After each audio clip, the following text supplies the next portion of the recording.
how to identify, making sure that employees identify not only with the team, the group, but the entire organization.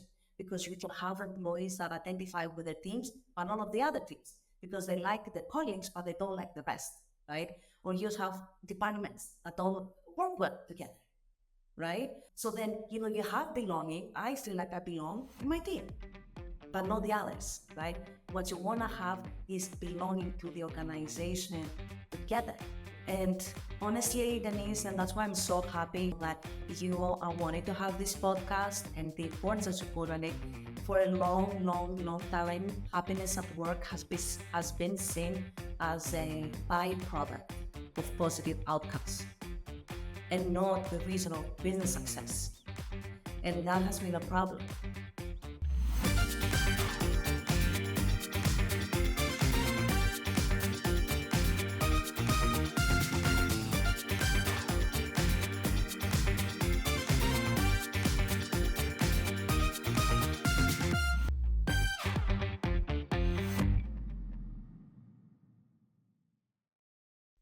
Hello, everyone. This morning, I have with me Stavy Papasotiriou. I said that correct, right? Amazing. And she is the CEO and founder of a company called Work Unlocked. And Stavy and I met each other. She lives in Germany. I'm sorry, tell me, Munich or Frankfurt? Frankfurt. Frankfurt, that's right. Frankfurt, Yeah. Germany. But originally, you're from Greece, correct? From Athens. That's where I was born and raised. You were born in Athens, Greece. She lives in Germany, but she was here in the United States in Las Vegas for the Transform conference earlier this year. And so that's where we met. And we've had a couple conversations since then.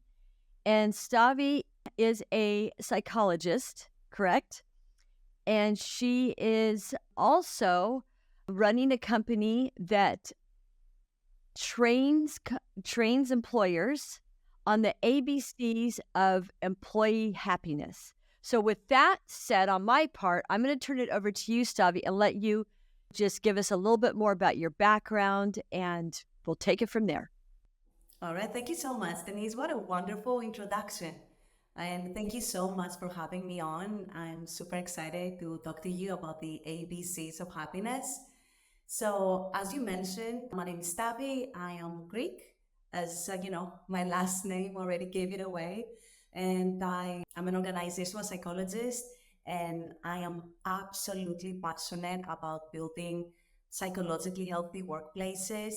And I guess this passion comes from my upbringing and witnessing firsthand the negative impact that poor working conditions can have on employees.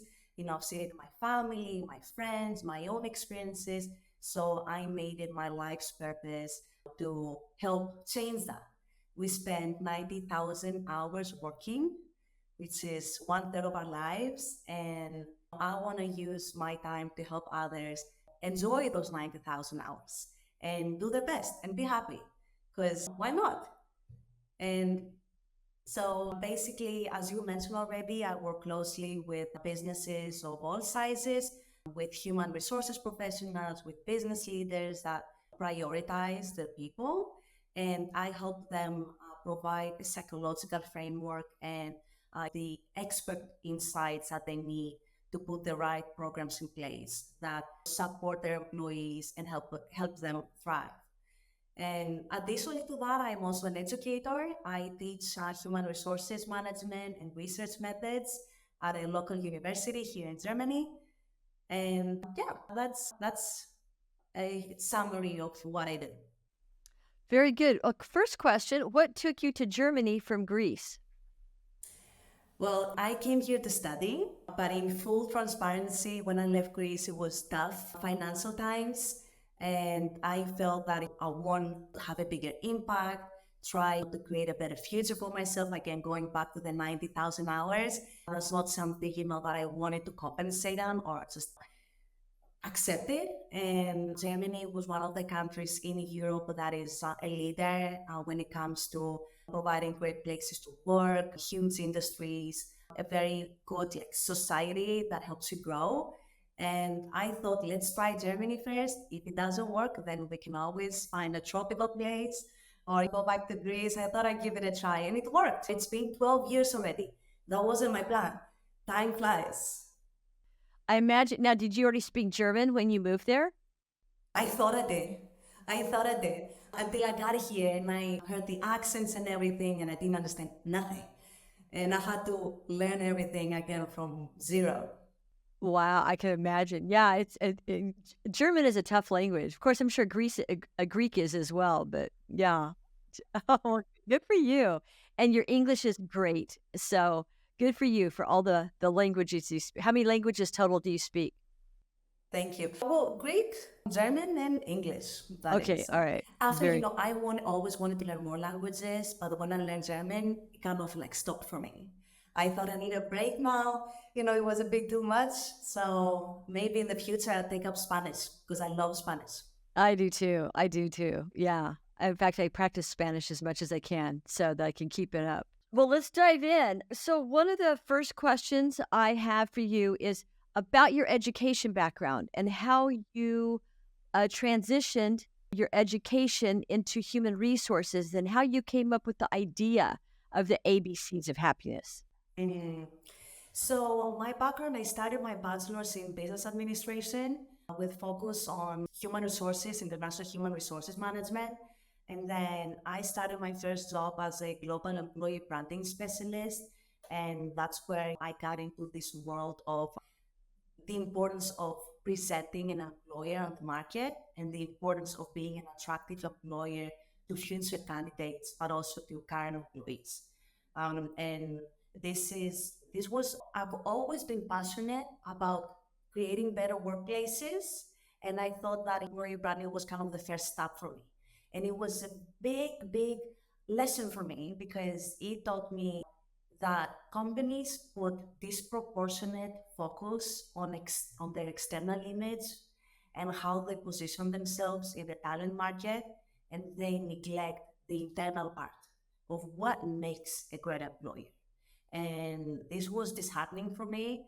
And that's when I decided that I need to make a career change and understand better of like how do you build a psychologically healthy workplace. And in order to do that, you need to understand how do we motivate employees, how does employee behavior actually looks like, and what framework do you need to have in place based on the psychology. Because at the end of the day, we're all human. I'm sure you've also witnessed, especially for international employers, where you have many cultures, many people working together, and you can just never get it right. It's never good enough for everyone. And I thought, well, if we speak to the basis of it and what really matters for human beings, then we will be better off covering and, like making more people happier. And that's when I started my education in psychology, especially in organizational psychology at Birkbeck in London. This is, I think, the first university in England that focuses on organizational psychology. Brilliant faculty. I specialized in employee engagement and well-being, and that gave me the inspiration to develop a framework that also makes it easy for companies to implement it. Because theory, since studies is so theoretical, many times I told myself, well, good luck implementing that. Good luck. You read something in theory, and I'm thinking, good luck taking that up to a CEO. You're probably going to lose your job on the spot, right? So I feel like I needed to bring the theory closer to like the um, business so that we can have proven methods that actually work, but are also tangible for businesses. So let me ask you, so when you created this framework, did you create the framework in school or did you create the framework afterwards while you were working? So afterwards, it is based on already existing theories around human motivation, the principles of it, and the importance of it, intrinsic motivation, and what do people need to flourish. There is a lot of research already on that, from all the way from the Greek philosophers all the way to today's scientists. So I basically merged everything into a practical framework that makes sense and it's also catchy enough so that people remember it. Sure, the ABCs of happiness. ABCs. How can you forget it, right? It's just an ABC. So the ABCs are your framework, obviously. So let's talk step by step. What do the ABCs mean? I mean, what does the acronym mean? How did you come up with it? And then we can just go through step by step on what they are. Okay, so the ABCs, so the framework is around human flourishing, happiness, and work, right? So in psychological terms, that is like psychological well-being. So how do we increase psychological well-being in the workplace? And the ABCs focus on three fundamental psychological needs that are proven to increase eudaimonic well-being. Now, so the ABC, so those three key needs, they stand A stands for autonomy, B stands for belonging, and C stands for competence. And all three help, whether fulfilled, help humans reach their full potential, but also experience more the eudaimonic side of happiness. Can we stop there for a second? Because just before we jump into this, then, when you and I spoke the first time, you had mentioned to me that there's two types of happiness. There is hedonic, right? Right. Hedonic and eudaimonic. So, Yes. yeah, talk about the differences between the two. Our two types of happiness. Right. So there are two types, two components when it comes to psychological well-being. The one component is hedonic, and the other component is eudaimonic.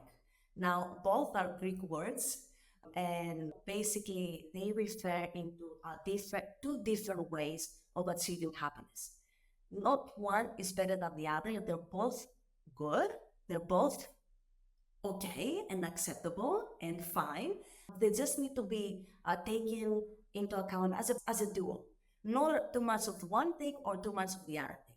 So when we talk about hedonic well-being, we're talking about the pursuit of pleasure, enjoyment, positive emotions, avoiding anything that is uncomfortable and sad and difficult, and focusing more on those happiness boosters.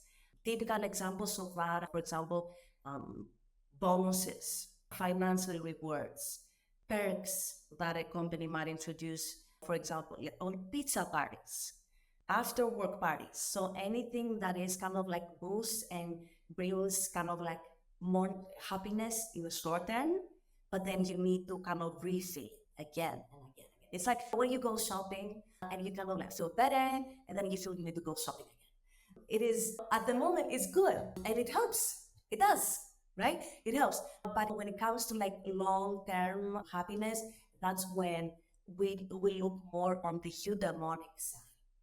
Now, the eudaimonic well-being is basically grounding the pursuit of meaning, purpose, self-actualization, reaching my highest potential, being of service, and providing to others.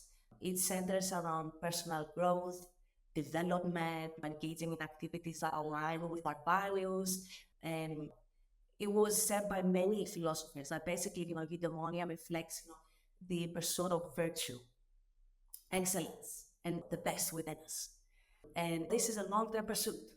And this is what gives you the long-term happiness that when bad times come, you're more accepting and more tolerant and more open and resilient to the difficulties because you have a higher purpose already, that this is part of your journey, and it's okay because there is a higher purpose that you want to reach because it fulfills your lives with your boss. If you're willing to take the difficulties, you're fine with it. You're still happy, right? So discomfort is not a problem. It's part of fulfilling who I am. So you had mentioned too that eudaimonic happiness also is around like when you help somebody and that feeling that you get from helping somebody feel good about themselves or helping somebody feel better, that type of thing. So I can see then why it's kind of more long-term versus the hedonic happiness. It's more short-term, like eating a piece of pizza or enjoying a party or something like that. So, right. If you look, let's take doctors. Let's take Doctors Without Borders, because there's some oh yeah, doctors that there have you it go. easy, Perfect example. right?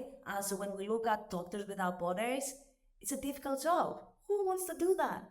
You could be a rich doctor in a nice, affluent, suburban neighborhood, enjoying your life. That's what you worked hard for, right? Those are the more the hedonic aspect, where I have my good house, I have my good car, I can get a second car.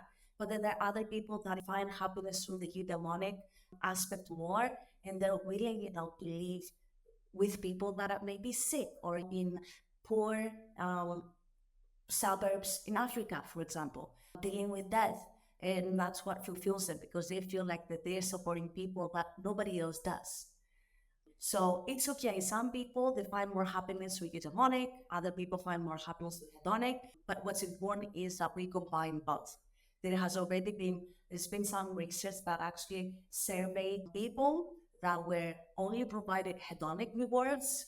So there's one group only with hedonic rewards. There was another group with only eudaimonic rewards, and then there was a group that had both, and a group that had none of that. So there's like 4 different groups. And they found out that the ones that had a balance of both were the happiest. Because if you always have the eudaimonic also, at some point you'll be burned out. Even the higher purpose at some point, it just run out of batteries. We all do.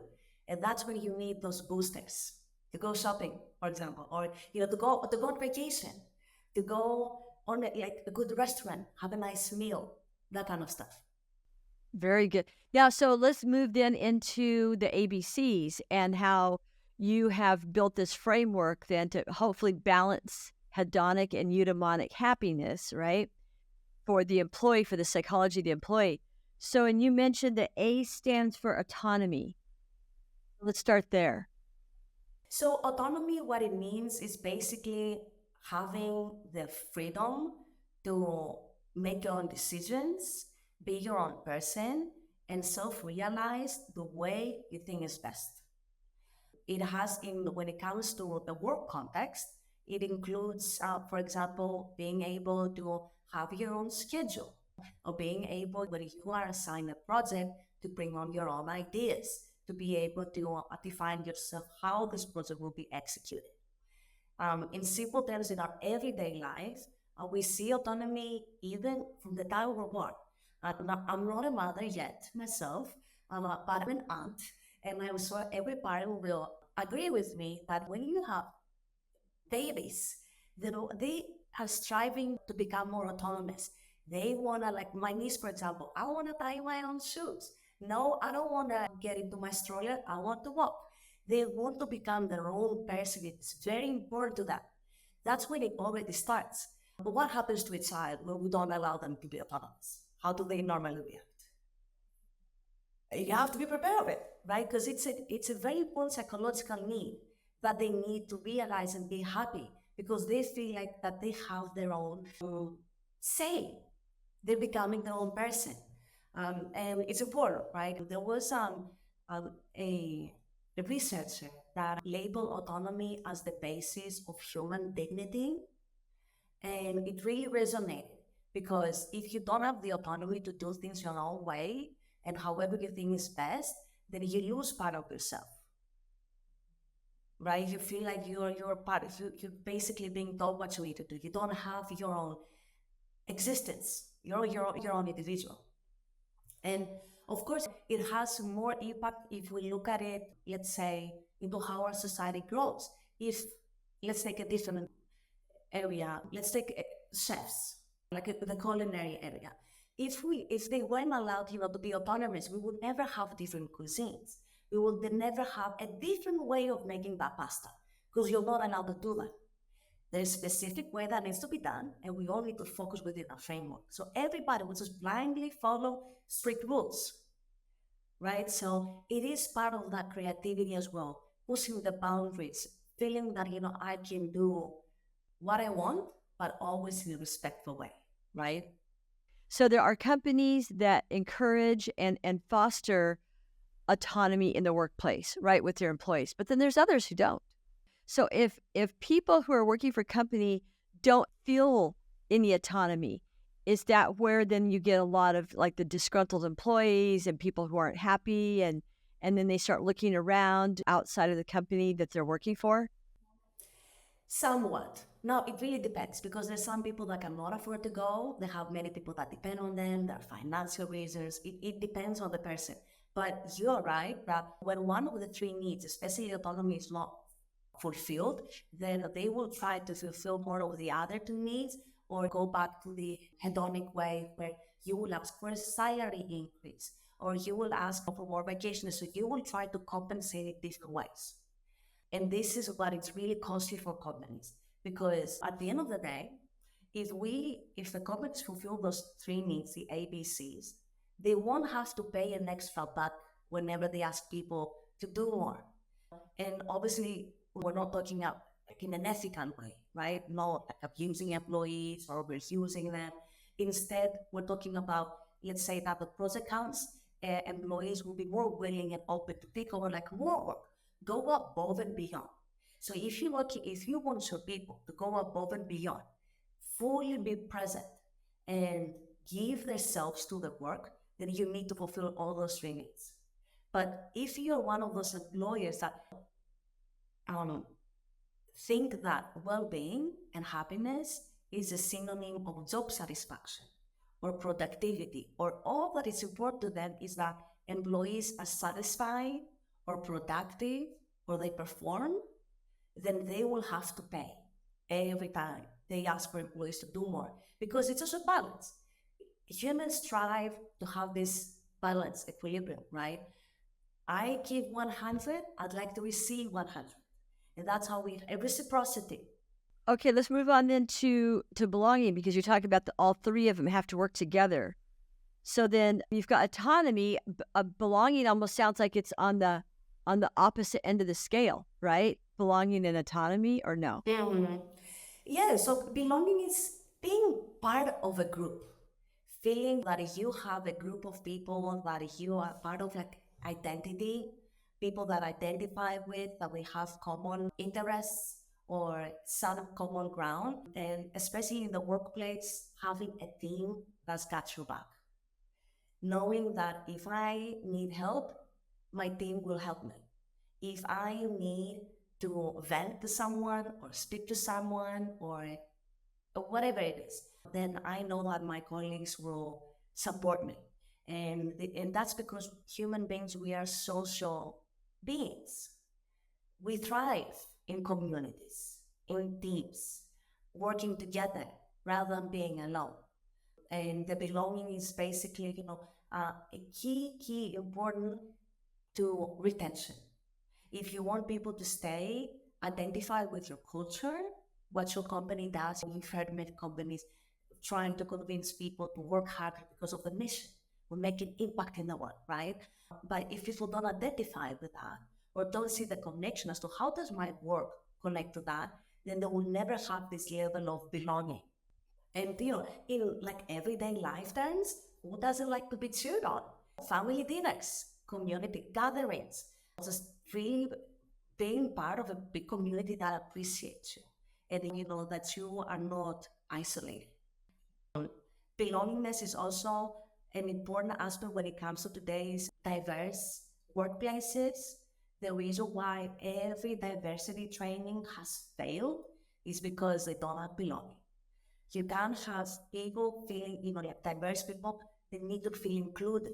And that's what belonging comes, where they feel like, I'm different, but I belong, right? You and I, we come from different upbringings, but we both have common ground in our passion for human resources and talent.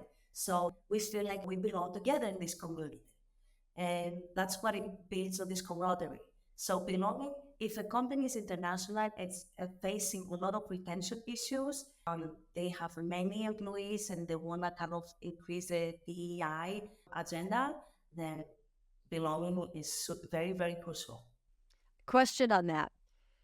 So I'm not good with thinking about which years it was. I want to say it was maybe 2008, maybe. Okay, let's see. This is 2024. No, maybe even after that. So maybe 2012, 2015, in that time frame. They had taken the acronym DEI. Actually, it was called D&I. It used to be called D&I, Diversity and Inclusion. And then they called it DIB, Diversity, Inclusion, and Belonging, right? In fact, I remember asking a woman one time, what's the difference between inclusion and belonging? And she said, inclusion is when you get invited to the party. Belonging is when you get invited to dance. And I thought that was a really great description to separate the two. But then we moved on to calling it diversity, equity, and inclusion, and they didn't keep the B on the end. Now, some people did, DEIB, or now it's just DEI. So we've had these changes just in like maybe 10, 15 years from D&I to DIB to DEI and DEIB. So why is the B such a moving target then on that acronym? What an amazing question, Denise. So, in my opinion and how I see it, it's just basically old wine in a newborn. I love that. That is so good. Old wine in a new bottle. At the end of the day, we're talking about the same thing. And I think, honestly, Denise, because I've seen it a bit critically, I'm very passionate about that, right? And I've had this discussion with many clients of mine where at the beginning, they thought that the problem was diversity, that we didn't have enough representation. But they didn't think of how do we bring, now diverse people into a pool of people that were pretty much the same and make them all work together and bring, this build a nice, colorful, creative team. Because that's what you want when you want to have all this diversity. Because of innovation, different perspectives, better ideas, right? And they kept getting it wrong in terms of the belonging inclusion part. Now, why do we need to divide inclusion and belonging, right? How can you have belonging if you're not included? That's why I'm saying we can have 100 different acronyms and maybe sound fancy. It's sticky. But at the end of the day, it is about making people feel that they belong. It's identity. If you look at psychological theories, it basically has to do with identity. How to identify, making sure that employees identify not only with the team, the group, but the entire organization. Because you can have employees that identify with their teams, but none of the other teams, because they like the colleagues, but they don't like the rest, right? Or you just have departments that don't work well together, right? So then, you have belonging. I feel like I belong in my team, but not the others, right? What you want to have is belonging to the organization together, because we all here together towards the mission. But then there are like other things that come into place where problems arise. That's to this topic. Personality problems. Personalities. Yeah, Oh, yes. sure. Leaders, management. And honestly, Denise, and that's why I'm so happy that you are wanting to have this podcast and the importance of support on it. For a long, long, long time, happiness at work has been seen as a byproduct of positive outcomes and not the reason of business success. And that has been a problem. So true. So true. I had another conversation earlier this week, and somebody mentioned that hiring employees shouldn't be looked as a business cost, but business revenue.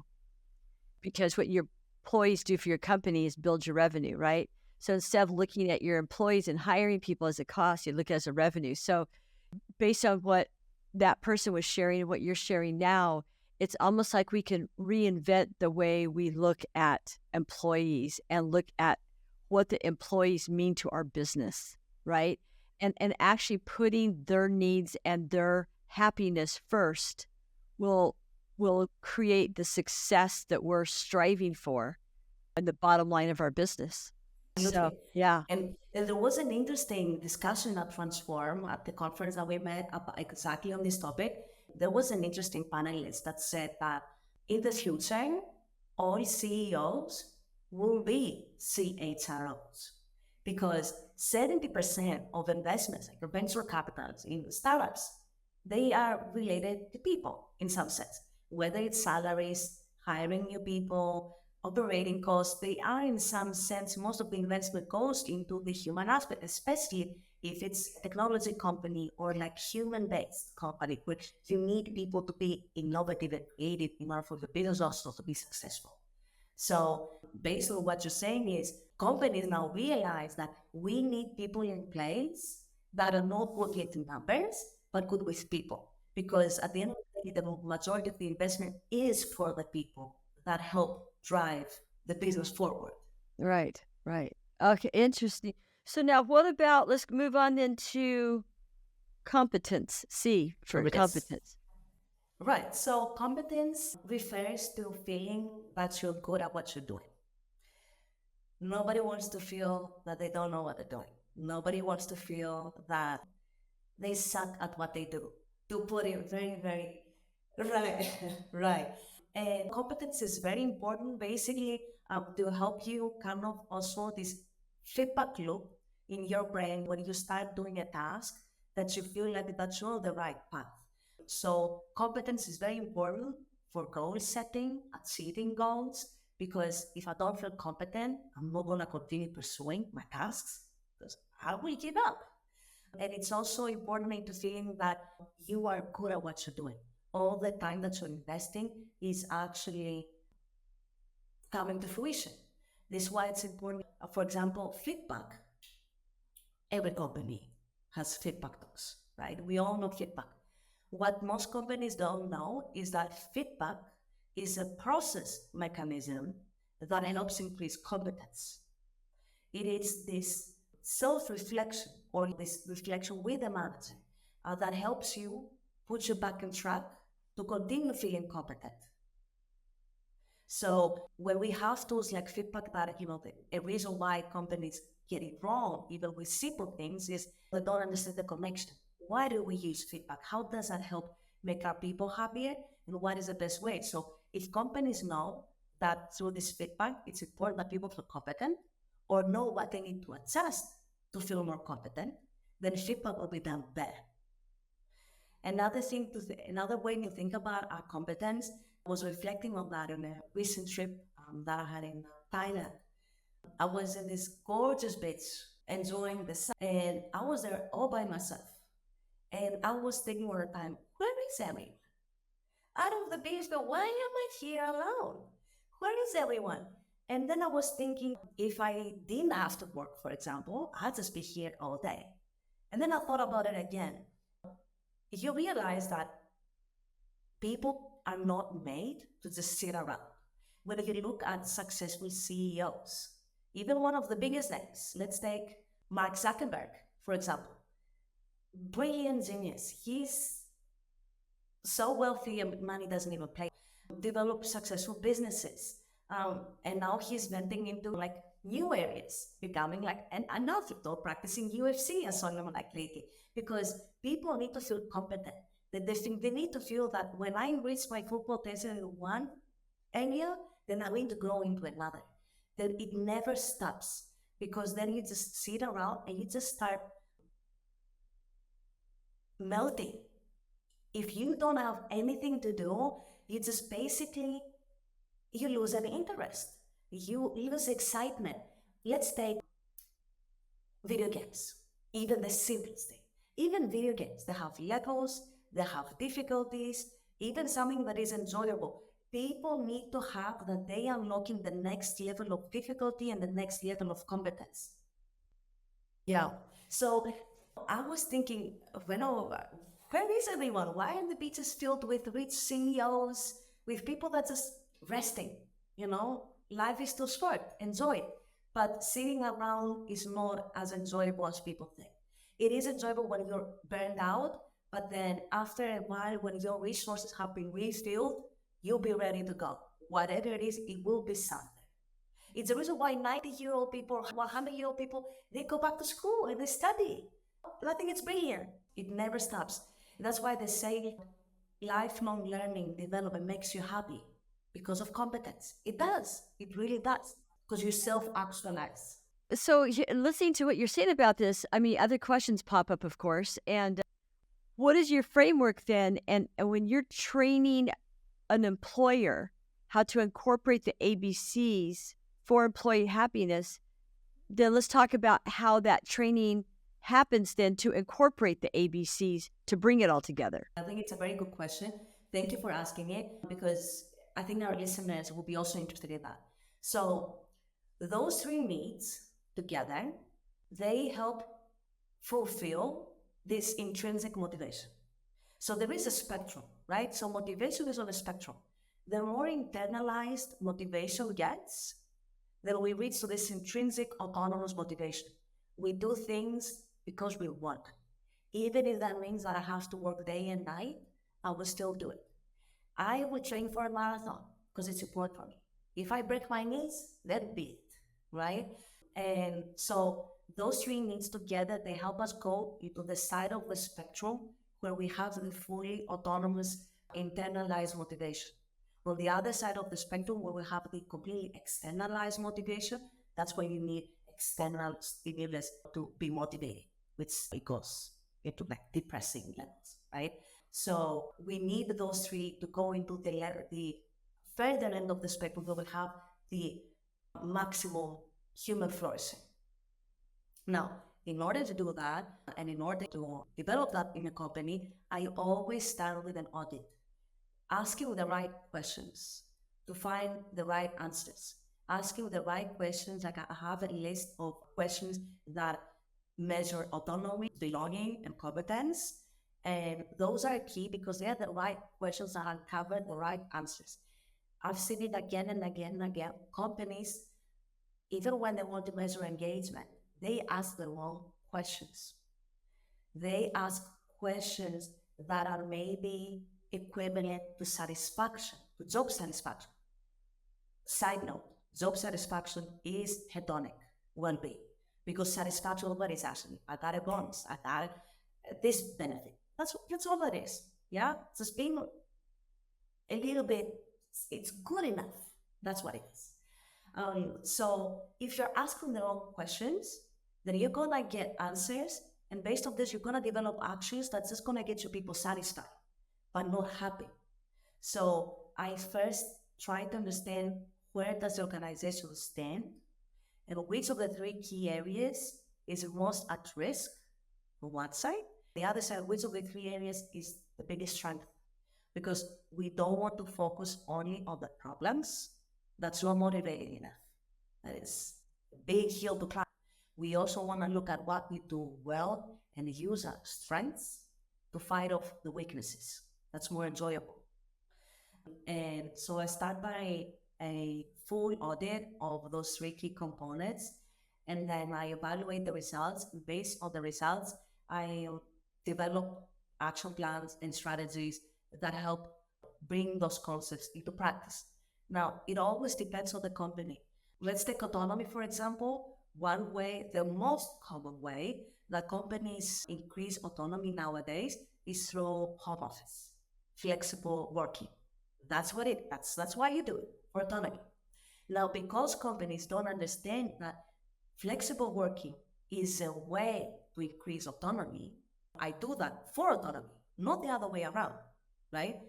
Because they don't know that, they develop policies that completely destroy autonomy. So they over describe everything, how it needs to be done, right? And then I don't have the flexibility anymore. I don't have this autonomy to decide how I want to do it. So what you're telling me is I'm not capable of having this level of autonomy because you don't trust me. Yeah. And because you put too many rules in place. That's what I was kind of thinking about when we first started the conversation. How is it that we can incorporate autonomy with some companies that have, just endless lists of procedures and regulations and I'll give you an example. The government, right? People who work for the government or who So are, we're diving into deep water now. yeah, we're diving into deep water. Here, I'll throw you a life raft. But seriously, you hear about and the things, we're a government contractor. We have a contract with the state government, and just the regulations around what we do for them, it's daunting. So one of the questions you said, there's questions that you ask companies, and you can do it with companies or government agencies, I guess. But what's one of the questions for autonomy that you would ask? Because we could go on all day, but just a good example of a question that would determine the level of autonomy that a company is providing. Mm-hmm. So there varies because autonomy is not only flexible work hours, because let's say, for example, doctors or even the government, because of the nature of the job, maybe you're not even allowed. It's not possible, right? You need to be there at 9 o'clock to 5, and it's okay. So the nature of the job doesn't allow us to work remotely or flexibly. That's okay. There are other ways to go about it. One question, for example, is I'm able to manage my own projects or identify the way that projects are done. So the autonomy that I have within my own work. Let's start on that. Do I feel that I am trusted to finding the way to executing a project myself? Or even that, or do I need to be micromanaged even at that? Or, for example, I'm able to manage my own um, deadlines. Now, there's adaptations to the questions based on the industry, right? In some industry, you're not allowed to do that. If we have lawyers that have very strict deadlines with clients, maybe they're not even allowed to execute the project their own way because they're laws. So then we go into different ways. So, but what is important is if the company is in a sector that doesn't allow flexible working, then we need to look at how can provide autonomy into the job itself. If I cannot do that, then how can I provide autonomy in a way where the individual feels that they can identify even a smaller part of what they do at some point. And what is important here is that as you explain to them or you work with them when it comes to that autonomy. Do not decide on yourself. If you're in a sector that is a bit more difficult, let's take the public sector, because there is a lot of policies and legal requirements, right? Then I would recommend the best way to go forward is for companies or managers to sit together with the employees and basically explain that I want to provide more autonomy and how is it best, so in your opinion, that you have more autonomy in your work. If nothing else works, this will be the last step that will definitely help, because the employee also knows that you value their autonomy and you're trying to find a way to make that happen for them. Right. Yeah. And like you said, even if you can't balance it with remote work or hybrid work, that's a big one right now. Hybrid work or flexible work hours, then if somebody feels like they've got some ability to find alternative solutions to a problem or create another idea or to exercise their own ideas within a project, that type of thing, then that gives them autonomy, at least in the work that they're doing. Yes, absolutely. Absolutely. And people, again, coming back to fairness and reciprocity, they tend to value that kind of initiatives from companies. So when they know that I'm trying to do my best, but this is all I can do, people are not irrational. They understand. And this is when it comes to this equity part of the diversity, inclusion, or the fairness. For people, what's most important is to understand how decisions are made. Not what the decision is, but how was it made. Was it fair? Does it make sense? And if it does, even a hard and difficult decision, they will understand it, right? So if we lay off a person and we explain to them why, and they see it, let's say we don't have a budget. They will ask, we're not making money. They will understand it, right? They will say, I would have done the same. So they are more accepting to it.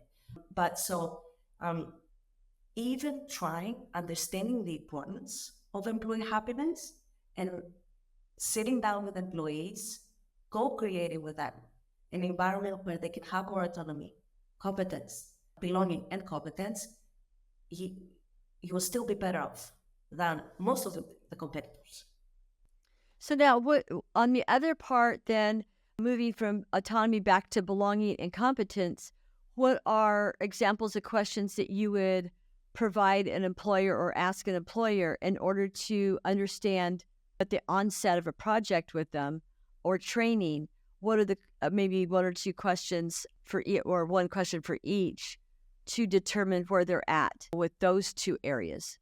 So one question around belonging is psychological safety. So I feel safe being myself, or my manager has my best interests in his mind, or my colleagues, I feel supported by my colleagues. Questions around this nature, because where do we belong? We feel like we belong when we are accepted. I am who I am, and you accept me for that. And this is being able to be myself.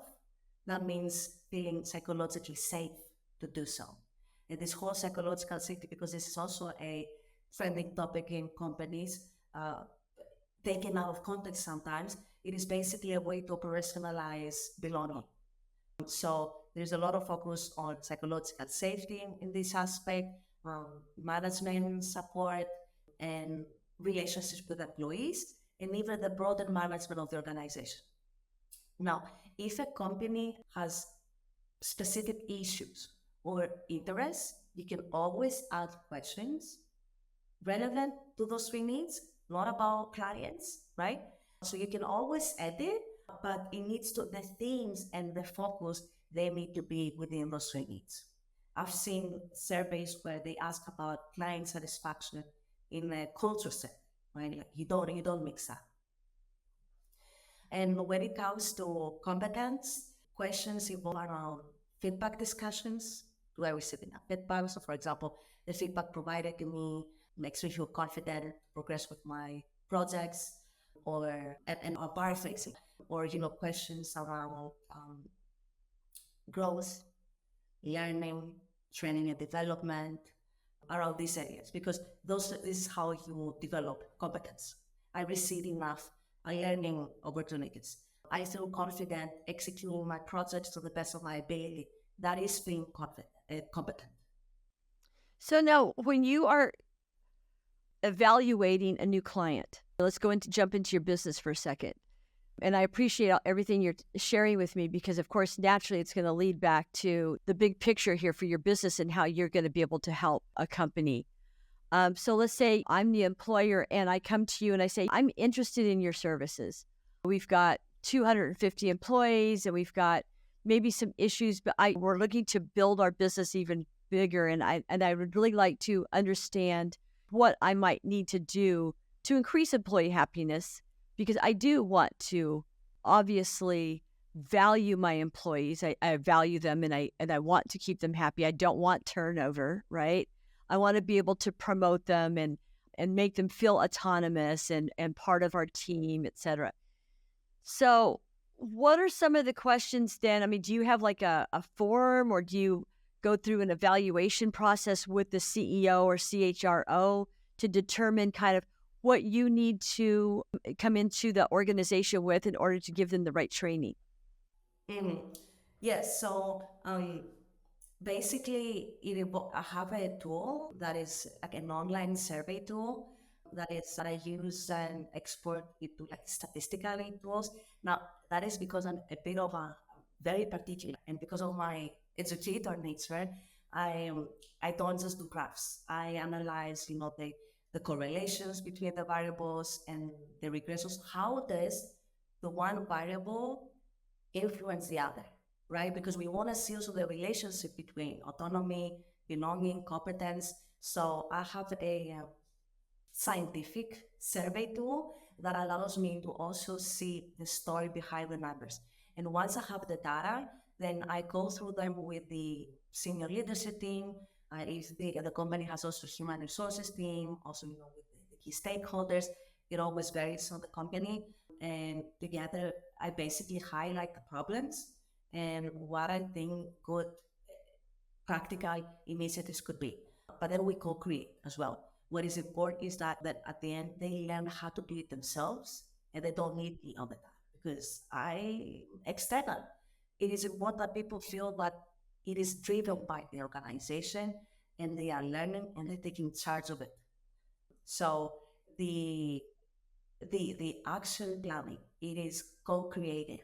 I give the direction, but if employees feel that they need, for example, flexible working over more, I don't know, remote or being fully remote, then I will listen to what the employees need. They always know better. And the fact that you listen to them and you prioritize their needs helps build that trust and that positive attitude going forward to make them more open to more ideas. this participation. Maybe you've experienced it yourself where companies launch expensive benefits and only 10% of the people use it. It's just tight. They're not interested. Or they say, all I wanted was a raise, or all I wanted was to be able to work from home. What am I supposed to do with yoga hours? I had a client once that were very adamant about not just yoga, but puppy yoga. I don't know if it's big in the US. It is, you do yoga holding puppies, and you pet puppies, the small doggies, because of course you're petting and it's an appetite, But then when doing yoga, it's like you get the benefits, like the square too. It's even better. What do employees need? Is that something that starts from the people or from proven that we feel we need? Or is it something that a member of the team feels that they need or want, but nobody else?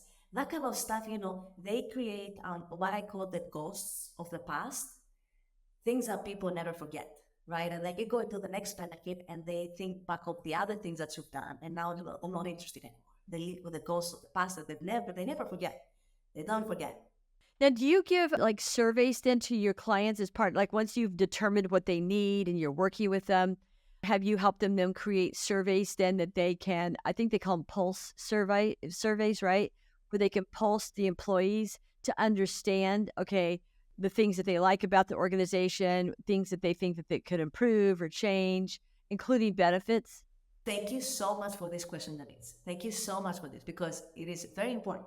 So when we do an audit, my goal is to finish the audit within the first 6 weeks.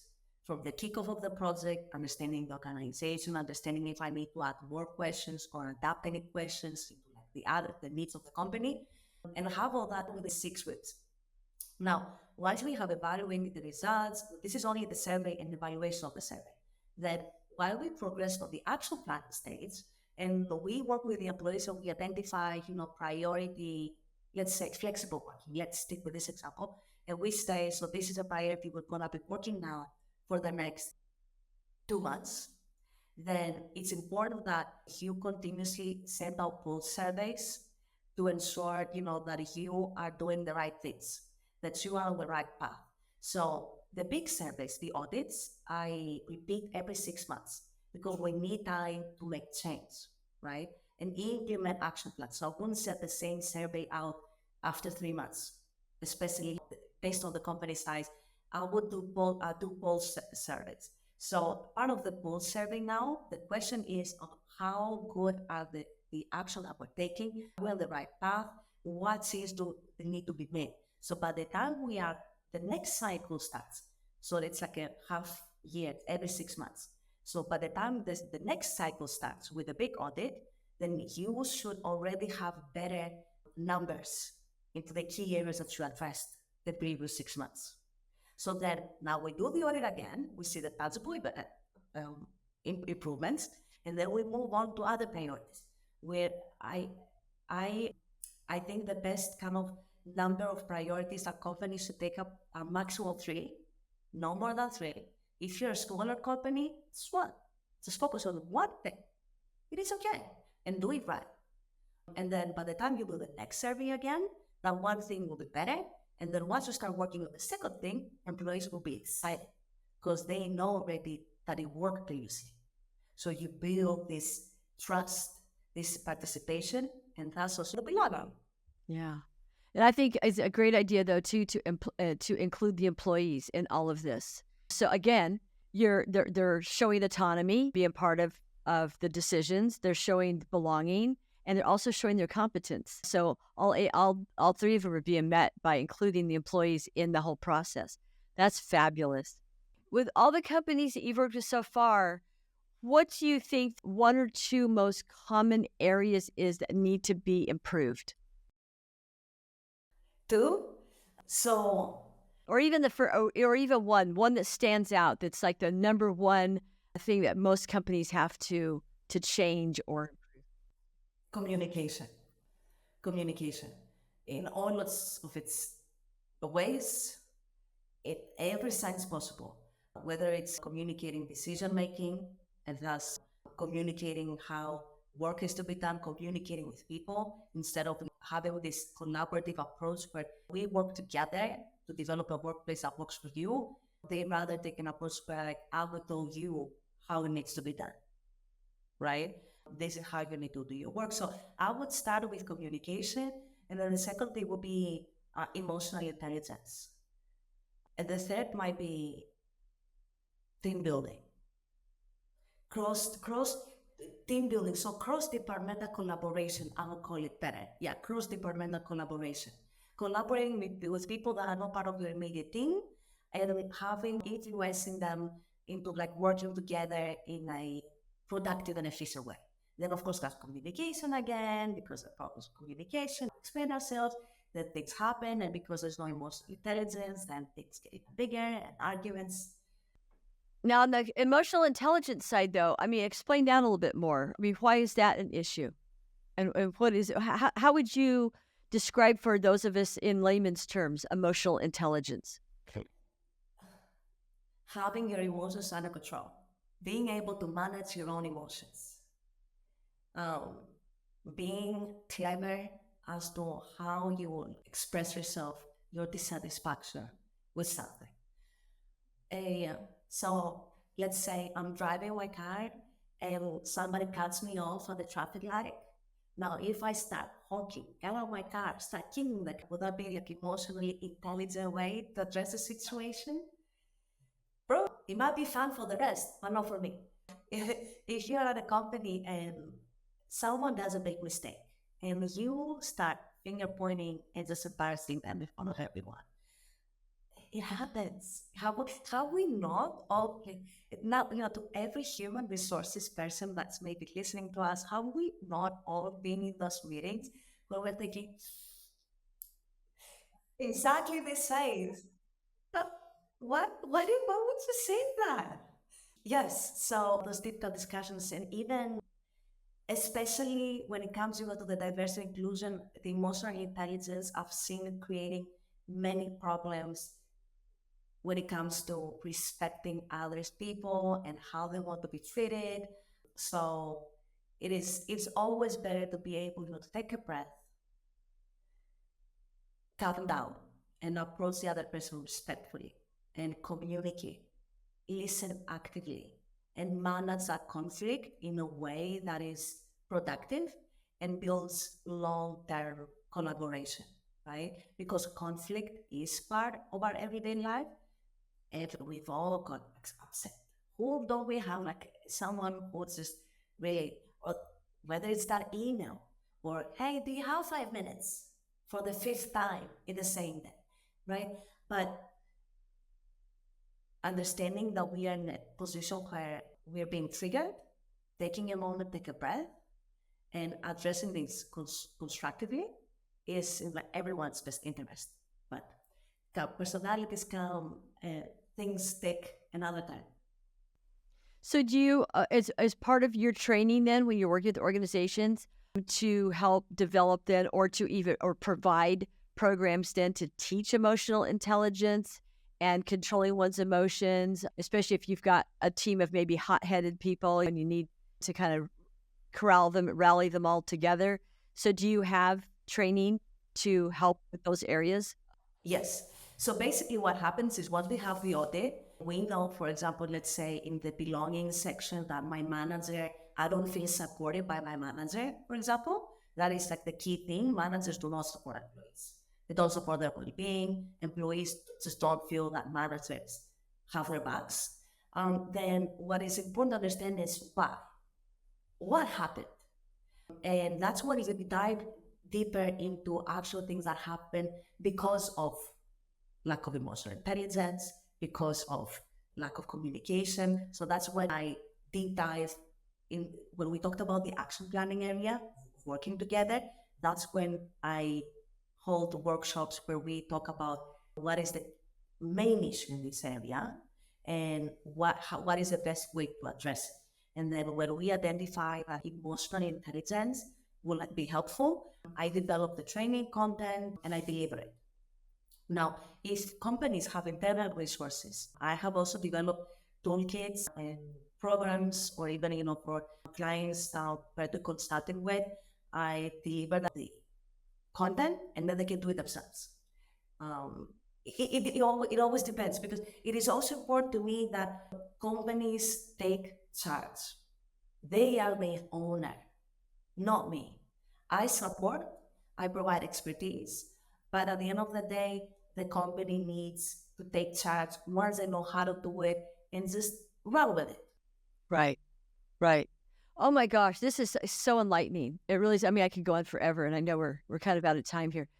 I what a great practice you have and business. So one last question: where did you come up with the name Work Unlocked? I don't know, how did I come with that? I was thinking about it for days and days and days and more days. And then at some point, I had the logo actually, and I feel like, you know what? I have to people just unlock it, because I feel like it's been like a lock secret. This happiness at work, like it's a myth, like it doesn't even exist. And it's not that difficult. And I thought, you know what I'm actually doing is like I'm unlocking workplaces. Fine, give you the keys that you need to just make it great. And I felt like it sounded good, and that's how I came up with it. But it wasn't easy. I feel like that was even more difficult than developing the framework, to be honest with you. Sometimes, right? Yes, Sometimes. the colors, the logos, those are the most difficult ones. Well, that's brilliant. I mean, it's what a great business you have, and what a great service. And I'm sure that you achieve eudaimonic happiness with your business, right? I Now, don't. so you are working with clients globally, and including the United States, because I know you're in Germany, but you are working with U.S. clients, as you Yes. mentioned to me before. So I want to make sure that we address that. So if there is somebody who wants to reach out to you, what's the best way to reach you? Yes. So they can either visit my website, www.workunlocked.com. They can fill out the contact form, or they can reach out to me through Instagram, Work Unlocked, or even LinkedIn, again at Work Unlocked. Yeah. So I think those are the best ways.